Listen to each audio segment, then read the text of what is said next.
Marami po tayong nababalitaan kabi-kabila, kahapon lang, kaninang umaga, may pinasabog na refinery, pati po tayong mga mananampalataya, talagang nag-aalala. Legit po ba na mag-alala? Yes. Dahil hindi naman po normal yung nangyayari sa labas. Hindi naman po tayo sanay sa giyera.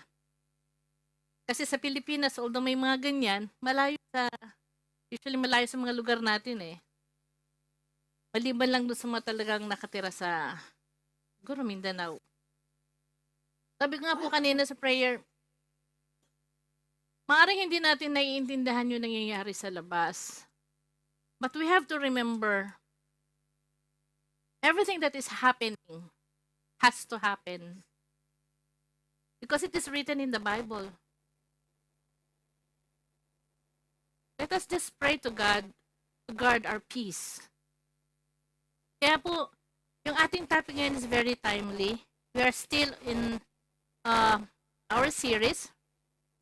So we are now in message number 2, promise of peace. Yun po yung kailangan natin, di ba? Naalala ko nga sa office last week, sinama nung office mate ko yung anak niya. So para silang pageant. So tinanong niya, what do you want or what is your prayer or what is your wish? Pala ang tanong niya. Sabi nung bata, world peace. World peace. Amen. So our scripture for today is from Isaiah 26 verses 3 to 4. Tumayo nga po tayo at ating basahin ang ating scripture. You will keep him in perfect peace, whose mind is stayed on you, because he trusts in you. Trust in the Lord forever, for in Yah the Lord is everlasting strength. Let us pray. Lord, grant me clarity of thought, O Lord God, and boldness as I speak your word. May the words I speak not be my own, O God, but yours, for edifying of your people. Father, prepare the hearts of everyone in this room, even those in the online stream, O Lord God. As we receive your word, O Lord God, silence every voice in us. Let your voice alone be heard, so that we may hear and obey. In Jesus' name, amen. You may be seated. The first part of Isaiah 26 verse 3 says, you will keep him in perfect peace.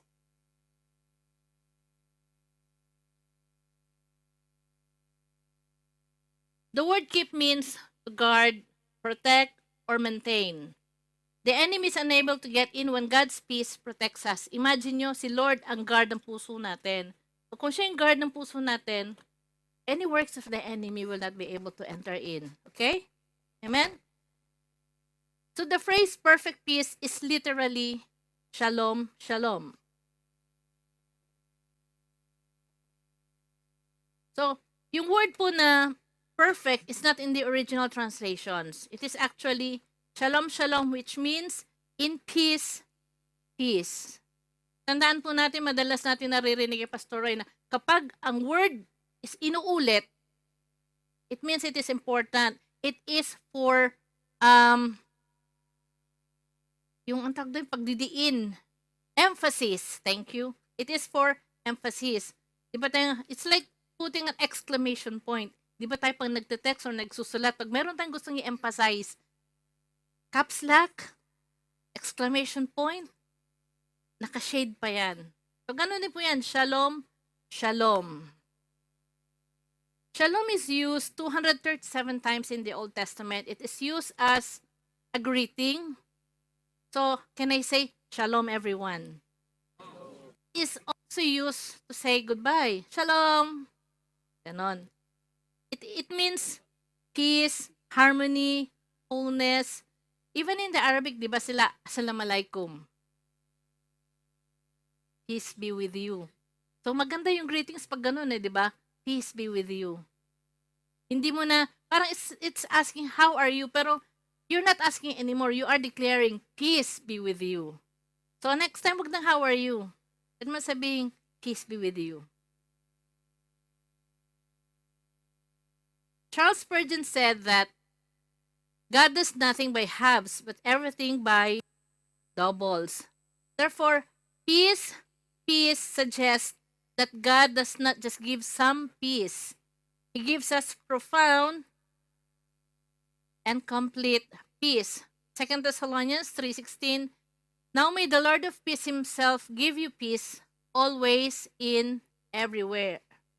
This verse is actually part of the benediction of the final blessings that concludes Paul's second letter to the church in Thessalonica. This verse asks for peace that is not dependent on circumstances, but rather is constant. Constant, consistent. So, kaya even with the current situation, we still should be able to have peace. Diba? Pinagdaanan natin ng COVID, syempre, nag-alala tayo dati, baka magkasakit tayo, baka kunin na rin tayo ni Lord. Ito pa rin naman tayo. So, paano tayo protektahan ni Lord during COVID time? Ganon din tayo mapoprotektahan ngayon. Amen? Unfortunately, many people fail to find peace at last because they're looking for it in the wrong places. Peace is not found in pleasant circumstances. Why? Sino po dito walang problema or walang dalahin? Wala. Therefore, kung ibabasa lang natin ang ating peace, kung wala tayong dala-dala, then you will never have peace. Amen? Some people try to find peace in having a lot of possessions. Paano kung wala kang malaking ipon sa bangko or walang ipon at all? Hindi ka ba pwede magkaroon ng peace? Peace is not found in quiet places. Paano dito pag kumakain tayo, minsan ang ingay natin, masaya, kasi masaya tayo, sa prayer explosion nga, maingay din tayo, pero masaya, di ba? Pag maingay ba, kailangan walang peace? Hindi, maingay tayo kasi, masaya tayo. Amen? Paano ka ang bahay mo, sa squatters area, edi maingay lagi doon. Ibig ba sabihin, walang peace? No. People cannot bring you peace. Money cannot bring you peace. Government cannot bring us peace. We live in a world of conflict. Obviously, ngayon yung nararanasan natin ganon. We see it globally, even locally. May tension, may discord, may disagreement, dispute between governments and within the government itself. Amen? So you cannot find peace even in our own government. This reminds me of, the actor Robin Williams. He's a very popular actor. And people describe him as comedic because he's a comedian. He makes people happy. He makes people feel at peace. He makes people feel confident about things. But why did he commit suicide? Everyone was stunned when he committed suicide because obviously there is no peace in his heart. He had all the possessions. He's very popular. And most of people loved him, but still he didn't have peace. Because if he had peace, he will not commit suicide. Amen? So we can only find peace in the Lord. Sabihin mo nga sa katabi mo, peace be with you. Peace be with you. Na-miss nyo yan, no? Tagal na natin hindi sinasabi, di ba? So dati natin, peace be with you, peace be with you. And shalom. Jehovah Shalom, the Lord is peace.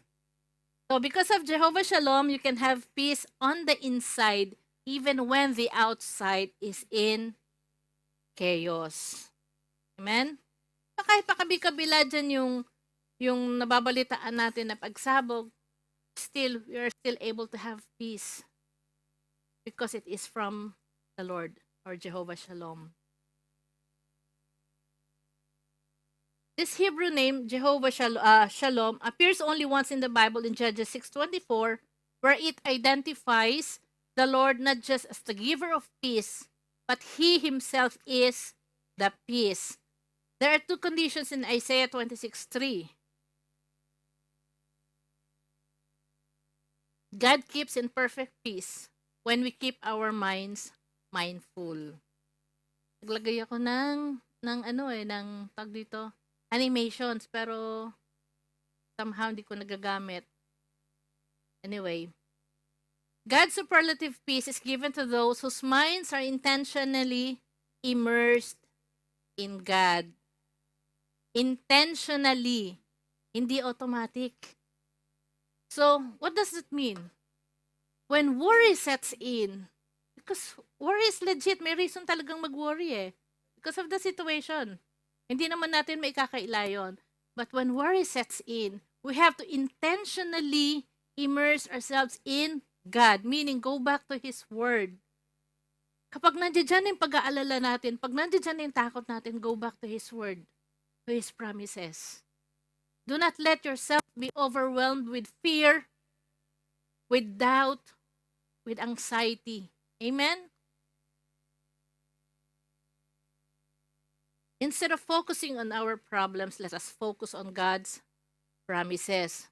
Hindi lang dahil sa war, kundi yung mga even our personal issues, our personal problems, finances, health, we can lift them up to the Lord. Imbis na nagbumukmuk ka dyan, Lord, wala na akong pera, Lord, saan ba akong mangungutang? O Lord, may sakit na naman ako, ilang linggo na akong umiinom ng gamot, wala pa rin. Claim God's promises, His provisions, His healing. Amen? Worrying actually is the number one enemy of peace. Worry is wasting today's time to clutter up tomorrow's opportunities with yesterday's trouble. Sabi sa Philippians 4-6, do not be anxious about anything, but in every situation, by prayer and petition with thanksgiving, present your requests to God. When we worry, we actually waste our time. We are not productive. Kasi nag-aalala ka na eh. Sabi niya, things of the past, iniisip mo pa, nakaraan na yun, huwag mo nang balikan. Kaya nga yung ex, di binabalikan eh. Ganon din sa ating mga situations. Huwag nang balikan. Use the present time. Utilize the present time to create better future opportunities. Amen? So bakit mo sasayangin yung oras mo sa pag-aalala kung hindi ka naman pala nagiging productive kung nasasayang lang yung oras mo? Amen? So, huwag po kayo Sabi nga, pagsama-samahin daw lahat ng may bisyo, lahat ng alcoholic, lahat ng drug addict, isama mo pa yung mga chismosa sa kanto, mas marami pa rin daw ang warrior. Mas marami. Imagine, ang dami kayong CNN sa kanto-kanto. Diba? Ang daming CNN, ang daming addicts, ang daming sabi ko kanina, alcoholic. Pero mas marami pa rin ang warrior. Dito na lang eh. For sure, walang alcoholic. For sure, walang drug addict. For sure, walang CNN dito. Pero, may mga warrior pa rin dito. From time to time, nag-aalala pa rin tayo. Kaya totoo yun. Mas maraming warrior kaysa sa mga addicts. So, when we are anxious, we are actually dividing our thoughts. And it's pulling us in different directions. And when you are in different directions, kalat. Kalat ang pag-iisip mo, kalat ang decision mo, kalat pati pananalita mo. Kasi different directions eh. Dapat you have to stay focused on God. When you are focused on God, your thoughts are focused on Him, your emotions are focused on Him, then that worry has no space in your heart. Amen. Sabihin mo nga sa katabi mo, do not worry. Do not worry. God is in control. Several years ago, there was a leading American university did a survey, and his research discovered that These are the things people worry about. 40% never happens. What a waste of time. 30% concerns the past. 12% are needless worries about health. Kaya kasi meron mga tao na meron lang naramdaman, magsa-search na kay Google. Oh, positive, check. Sumakit ang ulo, check. Sumakit yung ganito, check. Naninilaw daw, check. Puro symptoms. Hala, may cancer ako. Alam mo yun, may office mate akong ganon. Dr. Google. Kaya worry na siya ng worry. Sabi ko, ba't di ka magpa-check up? Itatakot ako eh. Bakit ka natatakot? Eh kasi nga may cancer ako, sabi sa Google. Pamihira. Takot ka sa result ng Dr. Google. But the Bible says, so 12% needless worries about health and 10% are about petty issues and only 8% are legitimate concerns. That means 92% are all wasted energy and 8% lang ang legitimate concerns. But even the Bible says we should not worry even with that 8%. Why? Because when we worry, we are really saying that God cannot take care of us. We are actually claiming that that 8% is bigger than our God. 8%? 8% lang ba si Lord? No. So that means 100% we shouldn't be even thinking of these things. We should be thinking of God's promises. Amen.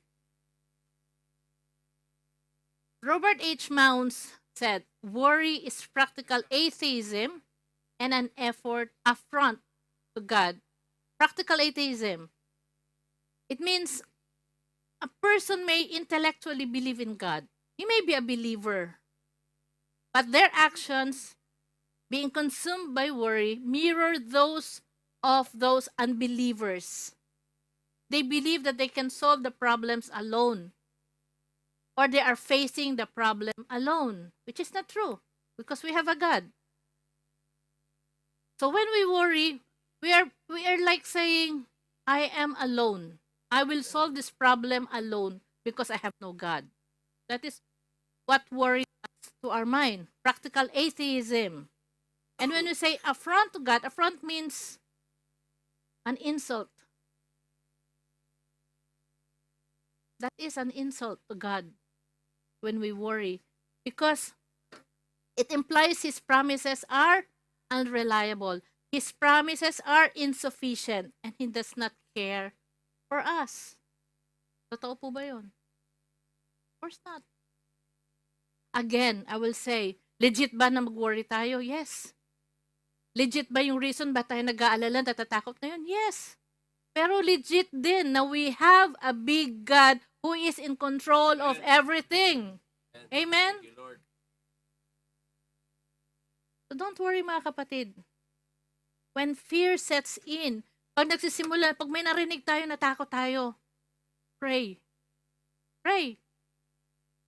Do not let that fear set or control your heart. Do not let anxiety forget about all the promises of God. Huwag mong hayaan na yung takot na yan, yung fear na yan, ma-overwhelm ang puso mo, ang isip mo, kaya wala ka na nagawa. Nataranta ka na lang na nataranta. Mga kapatid, at this moment, at this situation, current situation, it is okay to prepare. Okay yun, wisdom yun. Prepare, sabi yung prepare ng bag, carry bag, that is okay. Pag-stock ng food, that is okay. Kahit kami nag-stock ng food, pero naubos kasi pag the more namin nakikita maraming stock, kain kami ng kain. Dahil midnight snack. Kasi alam namin may lulutuin sa rep. Kaya, every week, stock kami ng stock. Magastos. Ayun, obviously. Daming bigas. Maraming bigas. Maraming noodles, kaya maraming additional timbang.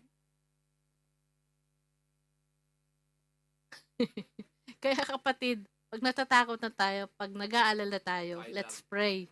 Pag magkain lang, wag. Lalaki ang bibigat ang timbang. Let's worship, let's sing. Worship. Pray.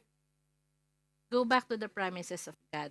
Paulit-ulit po nating maririnig yan. Amen?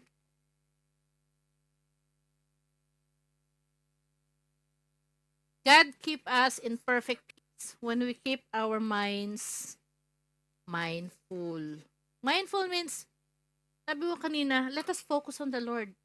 Sa Kanya lang.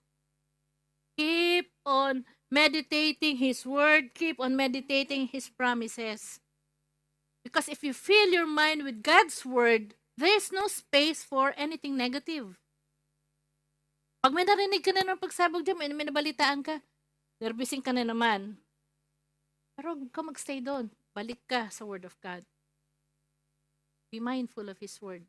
Be mindful of His promises. Amen? Next is, God keeps us in perfect peace when we keep our wills willing. What does this mean? It means intentionally choosing to align our thoughts, our focus, our trust with God's presence, allowing Him to ground your mind in instability.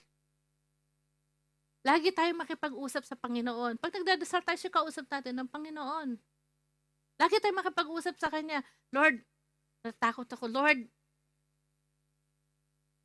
I am worried. Talagang mag-aalala tayo kasi apektado, maaaring maapektuhan yung mga trabaho natin. Bread and butter natin ang ating mga trabaho. So of course, we will worry. Pag nandiyan dyan na, hindi naman kung saan tayo pupunta, hindi natin. Kaya sabi ko nga, planning is good. So we will know what to do in case it happens. But do not let that fear eat you up. Kasi makakalimutan mo si Lord pag nag-focus ka sa work. Sa pag-aalala mo, sa nervyos mo, yung prepare mong go-to bag, hindi mo mabibit-bit sa nervyos mo. Hindi ka na rin makakain. Kasi nervyos ka na eh. Magkakasakit ka na. Lalo ka napahamak. Kaya keep your thoughts aligned with God's presence. Trust in the Lord wholeheartedly. Amen? The peace of God protects us. Philippians 4:7, and the peace of God which surpasses all understanding will guard your hearts and minds through Christ Jesus. Surpasses all understanding indicates a supernatural peace or unexplainable peace that doesn't depend on our circumstances or logical explanations. Kaya ba natin na-explain kung ano nangyayari? Alam lang natin some facts about Trump, about Israel, about Iran, but we do not really know what's going on inside, yung the real situation. We only see what is being shown to us on social media or what we hear from people, but we do not really know what they are thinking, what their plans are. Nakikita na lang natin kapag may sumabog na doon. Oh, nagpadala na naman sila ng missile. Oh, meron na namang drone. Pero hindi natin alam habang nagpaplano sila. So, huwag na natin pakialaman yun. Yung salita na lang ni Lord ang pagkabisihan natin. Because it surpasses, the peace from God surpasses all understanding. And it guards our heart and minds through Christ Jesus. Sabi ko nga kanina, when God is the guard of our hearts, of our mind, kahit maya-maya may naririnig tayong siren, kahit maya-maya may naririnig tayong pagsabog, still yung peace ni Lord ang nasa puso natin. Hindi ka ma-overwhelm. Hindi ka kakainin ng takot. Amen? Amen.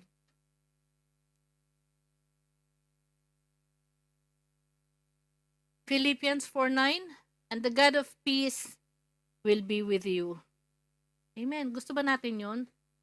The God of peace to be with us. Sabihin mo ulit, peace be with you. Shalom. Shalom, shalom. God keeps us in perfect peace. So let's keep our minds mindful and our wills willing, which leads to our third point. God keeps us in perfect peace when we keep our lives living for the Lord. Isaiah 26:4. Trust in the Lord forever, for in Yah the Lord is everlasting strength. That name Yah is actually a shortened form of Yahweh or Jehovah. Kanina, di ba, merong nadoble sa verse 3, meron yung shalom, shalom, in peace, peace, or perfect peace. Dito naman, for in Yah the Lord, Yahweh the Lord. So, dalawa. Sa NIV, trust in the Lord forever, for the Lord Himself, is the rock eternal. So, ulit-ulitin din natin, doble-doble, ulit-ulitin din natin, doble-doblehin din natin sa isip natin, the Lord is in control. The Lord is in control. The Lord is in control. Hanggat maniwala ka na, hindi ka na mag-alala. The Lord is in control. Kasi minsan sinasabi lang natin, the Lord is in control. Pero pag may situation na, you are already in control. Yung emotions mo are in control. Tama po ba? Di po ba nangyayari yun eh? Kahit ako nangyayari yun. Oh, God is in control in my situation. God is in control in my finances. Pero pag may bayarin ng malaki at kulang ang budget, ayan na. Nag-aalala na. Judith. Si Brian nangungulit. Kaya ulit-ulit natin, the Lord is in control of my life. Today, tomorrow, forever. Amen? In Yah, Jehovah. Basahin nga po natin to. Let us all stand up and let's read. I can rely on the Lord forever because He is unlimited and unchanging. He keeps His promises. He is the covenant-keeping God. He is our everlasting strength. Amen. You may be seated.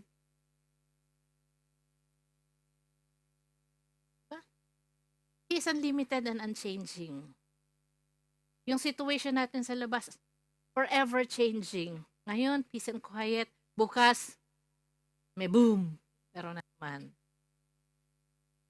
Dati, ang nag-ano sa Kuwait is yung Iran. And then, nanahimik. Ngayon, Iraq. Nanahimik. For many years, ito naman, Iran. But God is unchanging. He keeps His promises. He is the covenant-keeping God. So, kung pinonotektahan niya, He promised to protect us. He promised to be with us. He will keep that promise. Hindi tayo mag-aalala na, baka nakaligtas ako ng COVID, pero ngayon baka hindi na. Bakit naman hindi? God is the same yesterday, today, and tomorrow. He is our everlasting strength. Kaya kung pinanghihinaan ka dahil sa sitwasyon, pinanghihinaan ka dahil sa mga problema mo, God is our everlasting strength. Run to Him. Do not run sa Facebook. Do not run sa 5-6. He is our everlasting strength. Run to God. Amen?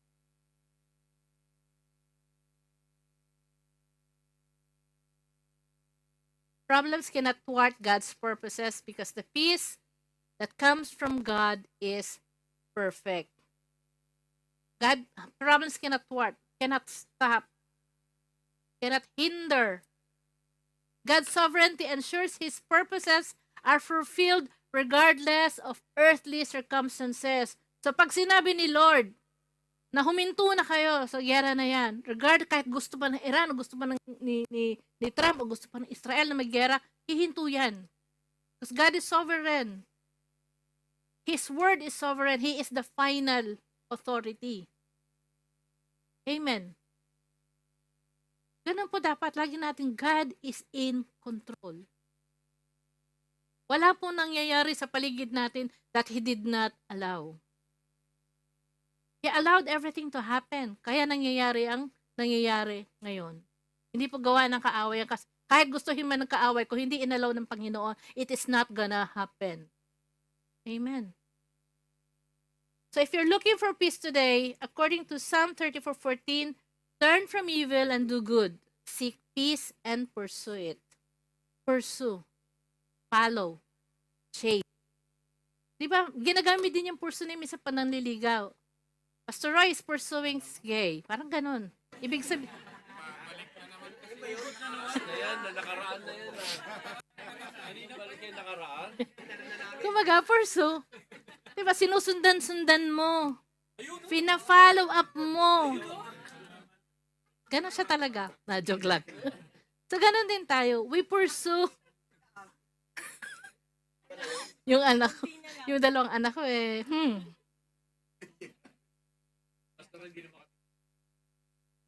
There are at least 4 sources of peace to go after. Mga 4 sources of peace to pursue. One is, peace is produced by the Savior. In John 14:27, peace I live with you, my peace I give to you. Not as the world gives, do I give to you. Let not your heart be troubled, neither let it be afraid. Let not your heart be troubled, neither let it be afraid. Because the peace of God is with us. John 16:33. These things I have spoken to you, that in me you may have peace. In the world you will have tribulation, but be of good cheer, I have overcome the world. God has overcome the world. He overcame the world then. He will overcome the world now, and He will overcome the world in the future. It's done and dusted. Wala nang ifs, no buts. He overcome the world. That is a statement. A clear statement. So if God overcome the world, you should have peace. Because our God, again, is in control. Next is, peace is produced by the Spirit. Galatians 5:22. But the fruit of the Spirit is love, joy, peace, long-suffering, kindness, goodness, faithfulness, gentleness, self-control. Against such, there is no law. Fruit of the Spirit is peace. There is always peace. Peace is produced by the scriptures. Psalm 119, 165. Great peace have those who love your law, and nothing causes them to stumble. Paano kung hindi ka nagbabasa ng scripture? Sabi dyan, great peace have those who love your law. Great peace for those who read the Bible, who read the Word of God, and nothing causes them to stumble. Hindi ka nga nagbabasa. You will stumble all the time. Kasi it's just the opposite. How can you claim the promises of God if you do not even know what the promises are? Kasi hindi ka nga nagbasa. Amen po ba? You cannot claim something that you do not have. You cannot quote something that you do not know. And you cannot know something which you have not read. Kaya magbasa po tayo ng Bible. Amen. Peace is produced by our submission.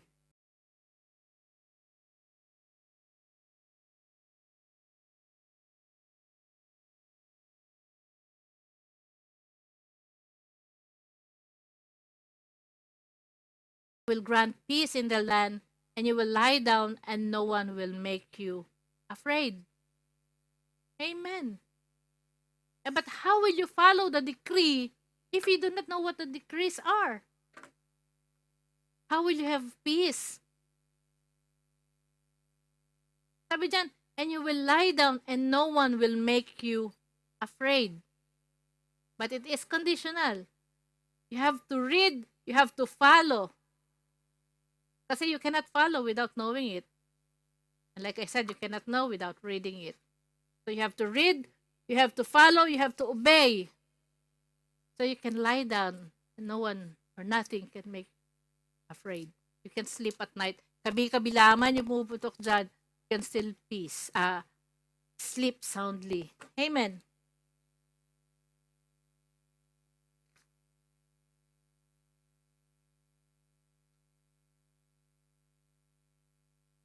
Conclusion. Saya na. Masaya na sila. Masaya na rin ako. Kasi alam niyo po, hindi po madali tumayo dito. Ninenervyos po tayo sa mga naririnig nating balita sa labas, pero mas nakaka-nervyos po tumayo dito sa harap. Sanay po ako nagsasalita sa tao, but it is different when it is the Word of God that you are sharing. Because I will be accountable if what I am telling you is not correct. Sa opisina, pag meeting lang, medyo paganda-gandahin mo lang ng konti English, mabobola mo na sila eh. But the Word of God is different. Kaya nakaka-nervous po dito sa harap. Nakaka-overwhelm. But God is in control. Basahin nga po natin. Let us all again stand up. Basahin po natin ito. God's peace is not the absence of trouble, but the presence of God within it. Peace comes through laying down our burdens at the cross. The only true peace comes from the Prince of Peace, whose blood purchased it for us. You may be seated. God's peace is not the absence of trouble, but the presence of God within it. Are you troubled and anxious of many things? What are you allowing to fill your minds with? Peace comes through laying down our burdens at the cross. So, if you are troubled and anxious with many things, and you're allowing your mind to be filled with things of the past, of things that are not productive, stop that. And give your worries, your fears, your concerns to the Lord. Sabi doon, peace comes through laying down our burdens at the cross. So you have to surrender everything. Your fears, your anxiousness, our worries, our problems, even our worship. We have to surrender our worship to the Lord. What do I mean by that? Let us worship only the Lord. Huwag na tayong makinig sa mga secular songs. Doon sa mga nauuso sa mga reels. No. Kasi, pansin nyo, nakaka-LSS, last song syndrome. Minsan yung mga naririnig natin secular songs, na isang linya, dalawang linya lang naririnig natin kasi syempre ang dami nagre-reels eh. Dumadaan sa feed mo yun, kahit hindi mo gusto yun, dumadaan. Wag na po natin pakinggan yun. Wag na po natin kantahin yun. Let us surrender our worship to the Lord alone. Amen? The only true peace comes from the Prince of Peace, whose blood purchased it for us. So accept the gift of peace that Jesus left with you and let it rule in your hearts, guiding our reactions. John 14:27, peace I leave with you. My peace I give to you. Not as the world gives, do I give to you. Let not your heart be troubled, neither let it be afraid. Mga kapatid, whatever is going on around us, let this verse rule in our thoughts, rule in our hearts. This is actually a great reminder for us Christians. When we worry, we temporarily lose sight of God's sovereignty. Nalilimutan natin ang kapangyarihan ng Diyos sa buhay natin pag nag-worry tayo. Kasi nakafocus na tayo, our minds is filled with worry, with fear, with anxiety, with all those unnecessary preparations. Nakalimutan na natin si Lord, yung kapangyarihan ni Lord. Itong conflict na nangyayari ngayon, as I said earlier, it has to happen. Nations will go against nations, will rise against nations. Kingdoms, there's kingdoms, government, conflict. Sa trabaho, may mga conflict. Everywhere there is conflict. Isang area lang ang walang conflict kay Lord. Yung peace that comes from the Lord. Okay mag-alala. Tinanong ko kanina, okay ba mag-worry? Hindi natin maiwasan. Nag-aalala tayo, syempre. Sabi ko nga, kasi trabaho natin, pamilya natin. Pero dapat temporarily lang yon. We should not let ourselves be drowned, be overwhelmed with worries.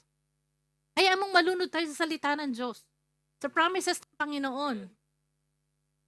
and not with anything negative. Kasi wala naman pong maitutulong yon. Ipakita natin yung pagkakristyano natin. Ang kasama ko sa trabaho, grabe mag-alala. Nagkukwentuhan lang kami, naiiyak na. Naiintindihan ko yung kasi wala naman Diyos sa kanya. But we have God in our hearts. We know His promises. Let's claim them. I'm not condemning anyone who's worrying. Like I said, it is normal. But do not be overwhelmed with worries. Do not be overwhelmed. Do not be drowned with fear. Kapag nandoon ka na naman na, paano na kaya? Get out of that bubble. Go to the Word of God. Go to the promises of God. Claim the peace that surpasses all understanding. Claim the peace that comes from our Prince of Peace, our Jehovah Shalom. He does not only provide peace, but He is peace Himself.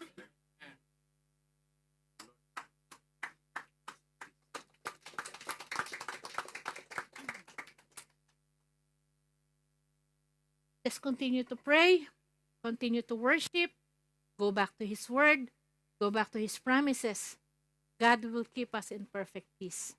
Let us just trust Him. Shalom. Let us pray.